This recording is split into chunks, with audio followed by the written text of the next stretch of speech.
Hi all, ഇന്ന് day 3 of intermediate fasting ആണ്. Morning drink ആയിട്ട് എടുത്തേക്കുന്നത് ചിയാ സീഡ് ഡ്രിങ്ക് ആണ്. ബ്രേക്ക്ഫാസ്റ്റ് ആയിട്ട് എടുത്തേക്കുന്നത് ഉപ്പുമാവും കടലക്കറിയാണ്. അപ്പോൾ 130 ഗ്രാം ഉപ്പുമാവാണ് കേട്ടോ എടുത്തേക്കുന്നത്. പിന്നെ അതിനുശേഷം കുറച്ച് നേരം കഴിഞ്ഞിട്ടാണ് ഒരു ചെറുതായിട്ട് ലൈറ്റായിട്ട് മധുരം ഇട്ടിട്ട് ഒരു ചെറിയ കാപ്പി എടുത്തിട്ടുണ്ട്. ഒരു 11, 11:45 ആയപ്പോൾ ഒരു ഗ്ലാസ് മോരും വെള്ളം കുടിച്ചു കേട്ടോ.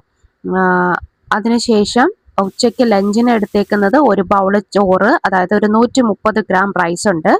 അതിൻ്റെ കൂട്ടത്തിൽ തോരനായിട്ട് എടുത്തേക്കുന്ന ബീട്രൂട്ട് തോരനാണ്. ഒരുപാട് തേങ്ങയൊന്നും അരച്ചിട്ടുള്ള, ലൈറ്റായിട്ട് കുറച്ച് തേങ്ങ ഇട്ടിട്ടുള്ള ഒരു ബീട്രൂട്ട് തോരനാണ്. പിന്നെ കുറച്ച് മീൻകറി എടുത്തിട്ടുണ്ട്.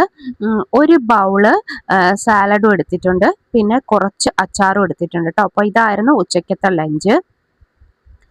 പിന്നെ ഡിന്നറിന് ഞാൻ എടുത്തേക്കുന്നതെന്ന് പറഞ്ഞാൽ ഒരു ഗ്ലാസ് വാട്ടർ മെലൺ ജ്യൂസ് ആണ് കേട്ടോ. അപ്പോൾ ഡേ 7 ആകുമ്പോൾ ഞാൻ വെയിറ്റ് അപ്ഡേറ്റ് ചെയ്യാം കേട്ടോ.